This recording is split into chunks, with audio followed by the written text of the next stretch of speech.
રાજકોટ શહેરના રેસકોર્સમાં વિજ્ઞાન કેન્દ્રની બાજુમાં ચાલતા અરવિંદભાઈ મણિયાર જનકલ્યાણ ટ્રસ્ટના સ્ટડી સેન્ટરમાં યુવક યુવતીઓ સ્પર્ધાત્મક તૈયારીઓ કરવા માટે આવતા હોય છે.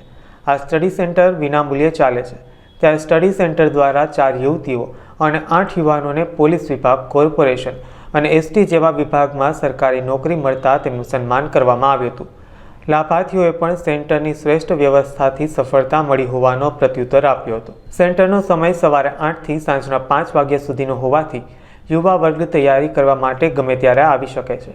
અહીં તમામ પુસ્તકો, કોમ્પ્યુટર અને ઇન્ફોર્મેશન ટેકનોલોજી, ઇન્ટરનેટ જેવી તમામ સુવિધાઓ વિદ્યાર્થીઓને મળી રહે છે. નમસ્કાર, अब तकના સકારાત્મક કાર્યક્રમમાં દર્શક મિત્રો તમારું સ્વાગત છે. અરવિંદભાઈ મણિયાર જનકલ્યાણ ટ્રસ્ટનું સ્ટડી સેન્ટર એટલે આજના સ્પર્ધાત્મક યુગની અંદર કંઈક સારી દિશા તરફ ચાલવાના પ્રયાસમાં જે યુથ મહેનત કરી રહ્યો છે એને સંપૂર્ણ મદદ કરવી. આ સ્ટડી સેન્ટરમાં સવારથી આવો, વાંચો, સ્પર્ધામાં ભાગ લ્યો, ઇન્ટરવ્યૂ આપો, પરીક્ષા આપો, બધું જ તમે કરો. પણ એમાં જે પુસ્તકો જોઈએ, જે માર્ગદર્શન જોઈએ એ આપે છે અરવિંદભાઈ મણિયાર જનકલ્યાણ ટ્રસ્ટ. તો આજે એક સુનેરો પ્રસંગ પણ બન્યો છે કે આજના દિવસે અહીં એક સન્માન સમારંભ રાખવામાં આવ્યો છે. તમને એમ થશે કે સ્ટડી સેન્ટરમાં સન્માન સમારંભ છે તો ભાઈ 5 કે 6 વ્યક્તિઓને ગવર્મેન્ટમાં નોકરી મળી ગઈ છે. એ કેને આભારી છે? સ્ટડી સેન્ટરને આભારી. તો આપણે સીધી એક વાત કરીશું. ભાઈ મને જીએસઆરટીસીમાં મળી છે. એસટીમાં અંદર અમે 1 વર્ષ જેવું થયું હતું. 1 વર્ષથી આવનારને સીધી મળી ગઈ એસટી નિગમમાં નોકરી. ચાલો હવે બીજા સાથે વાત કરીશું. ભાઈ, તમારું નામ કયો? ખૂબ જ ચહેરો હસતો છે ત્યારે કંઈક પોઝિટિવ લાગે છે. શું કહો છો? મને ગવર્મેન્ટમાં જોબ મળી છે, આરએમસીમાં, હેલ્થ ડિપાર્ટમેન્ટમાં. વાહ ભાઈ વાહ. આરોગ્ય શાખાની અંદર સર્વિસ મળી ગઈ છે. રાજકોટનું આરોગ્ય હવે સારું રહેશે કારણ કે એક જુવાનીઓ, એક ફૂટડો નવયુવાન આજે આવી ગયો છે. અબ તકના સકારાત્મક કાર્યક્રમમાં ફરીથી મા બાપને વિનંતી, તમારા સંતાનોને અહીંથી ચાલતા કરો, એટલે કે માનસિક સ્વાસ્થ્યથી ચાલતા કરો. ચાલો એક ત્રીજા ભાઈ સાથે આપણે વાત કરીશું. મરદ મુછાળા છે, સ્ટડી સેન્ટરમાં સવારથી આવતા હતા અને દર્શક મિત્રો ક્યાંક ને ક્યાંક સફળતા મળે ને ત્યારે મા અને બાપ અને આપણી દીદી આ 3 જણા રાજીના રેડ થઈ જાય છે. તો આપણે સીધી વાત કરીશું. પહેલાં તમારું નામ કહેશો? જયદીપસિંહ વાઘેલા. ક્યાં ડિપાર્ટમેન્ટ? હું અત્યારે પોલીસ કોન્સ્ટેબલમાં સિલેક્ટ થયો છું. 2 નથિયારી અનારામમાં. અહીં અમે સવારે આવી જતા વાંચવા માટે, પછી કોચિંગમાં જતા અને કોચિંગેથી છૂટીને પાછા અહીંયા જ આવી જતા ને એ રીતે. સ્પર્ધાત્મક પરીક્ષા અઘરી હોય છે કે શું? ટૂંકમાં હવે તો બધું લેવલ અપ થઈ ગયું થોડુંક, કે તમારે ટૂંકમાં મહેનત તો સખત કરવી જ પડે.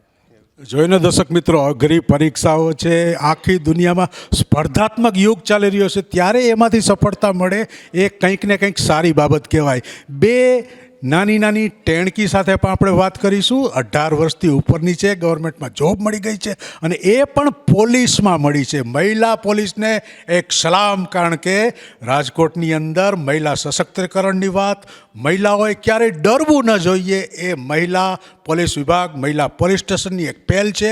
112 નંબર છે, 108 નંબર કંઈક મુશ્કેલી પડે અકસ્માત તો આવી જતું હોય છે, પણ 112 છે એ આપણા રક્ષણ માટેની છે, મહિલાઓના રક્ષણ માટેની છે. તો સીધી વાત કરીશું. કેમાં નોકરી મળી ગઈ ભાઈ? મારું નામ ભથાણીયા રેશમા છે. મને ગુજરાત પોલીસમાં બિનહથિયારીમાં નોકરી મળેલ છે. હું એટલું જ કહીશ કે બધી ગર્લ્સે ભણવું જોઈએ અને આગળ વધવું જોઈએ અને નીડર રહેવું જોઈએ. હું 1 વર્ષથી આવું છું અહીંયા. પોતાની મહેનત કરવી જોઈએ, આગળ વધવું જોઈએ, નિર્ભય રહેવું જોઈએ અને પોતાના પગભર થવું જોઈએ. એક યુવતીની બીજા યુવતીને સુંદર માર્ગદર્શનની વાત સાથે અન્ય એક યુવતી સાથે જેને પણ પોલીસમાં સર્વિસ મળી છે એની સાથે વાત કરીશું. શું કહેશો? હું અહીંયા સ્ટડી સેન્ટરમાં 1.5 વર્ષથી આ રીડિંગ કરતી. ખરેખર મેડમ સરનો ખરેખર નિઃશુલ્ક સેવા, નિઃશુલ્ક ભાવે ઘર જેવું વાતાવરણ આવ્યું છે અને કાંઈ પણ પ્રોબ્લેમ હોય, અમારું આંસુ પડે એટલે એનું આંસુ અમારી હારે પડતું.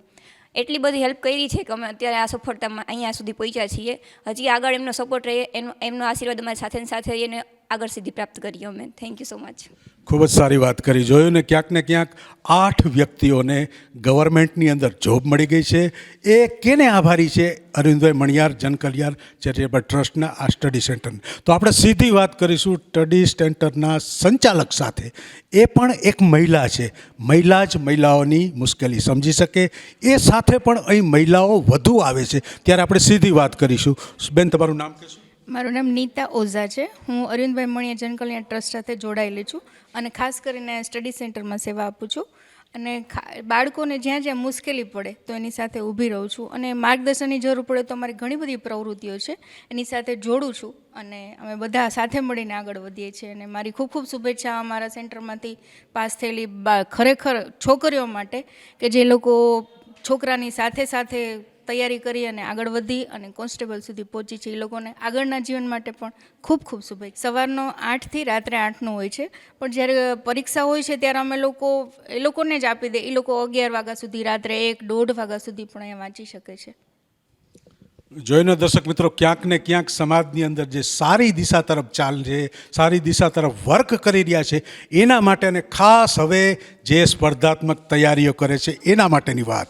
રેસકોર્સની અંદર વિજ્ઞાન કેન્દ્રની બાજુમાં જ્યાં સાયન્સ સેન્ટરનો જે ગોળો રાખવામાં આવ્યો છે એની પાછળ સવારે 8થી સાંજના 5 સુધી આ સ્ટડી સેન્ટર ચાલુ હોય છે.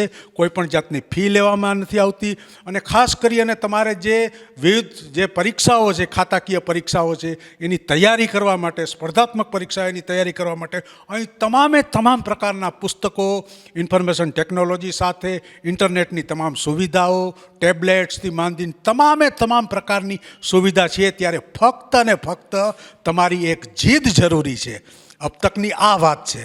મા બાપો, તમે જે લોકો મને જોઈ રહ્યા છો, આ વસ્તુને તમે લાઇક, શેર અને સબસ્ક્રાઈબ કરજો, કારણ કે 1 વર્ષ માત્ર આવ્યા અને સરકારી નોકરી મળી ગઈ.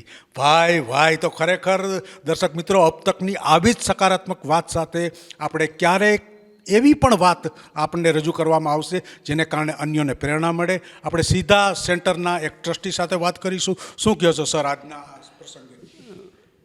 ઓકે, મારા માટે આ અનુભવ બહુ જ અદ્ભુત છે.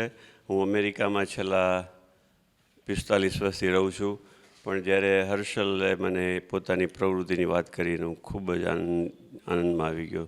અને મને બી એમ થાય કે જો હું અહીંયા રહીશ તો મારું ચોક્કસ કન્ટ્રીબ્યુશન બધી સંસ્થાઓમાં જે રીતે અપાતું હશે એ રીતે આપીશ. પણ ઇન ધ મીન ટાઈમ જે સક્સેસફુલ કેન્ડિડેટ છે અથવા સ્ટુડન્ટ છે કે જેમને જોબ મળી ગઈ છે, એમને ખૂબ ખૂબ ખૂબ ધન્યવાદ અને બેસ્ટ વિશીસ. અને તમે જે કંઈ કામ કરો હવેથી એ દેશને અને કુટુંબને ત્યાં ખ્યાલમાં રાખીને કરો, એવી ભાવના. ખૂબ જ સારી વાત થઈ. અરવિંદભાઈ મણિયાર જનકલ્યાણ ટ્રસ્ટ, રેસકોર્સની અંદર વિજ્ઞાન કેન્દ્રની બાજુમાં, આર્ટ ગેલેરીની સામેની સાઈડ તરફ, સમય સવારે 8થી સાંજના 5. અને જ્યારે સ્પર્ધાત્મક પરીક્ષાની તૈયારીનો ફૂલ સમય હોય ત્યારે 8થી રાતના 8 સુધી પણ ચાલે છે. તો યુવાન મિત્રો, જો તમે તૈયારી કરતા હો સ્પર્ધાત્મક પરીક્ષાની, તો પહોંચી જાઓ અરવિંદભાઈ મણિયાર જનકલ્યાણ ટ્રસ્ટના આ સ્ટડી સેન્ટરમાં. વિનામૂલ્યે ચાલે છે, કોઈ પણ જાતની ફી નથી. તો આ લાઇક અને સબસ્ક્રાઈબ કરો, શેર કરો. આ સકારાત્મક અબ તકના કાર્યક્રમમાં આજે 8 વ્યક્તિઓને ગવર્મેન્ટની અંદર જોબ મળી છે, એના સુંદર પ્રયાસો સાથેની અબ તક પણ તેમને શુભેચ્છા આપે છે. ફરી આવા જ સકારાત્મક કાર્ય સાથે મળીશું.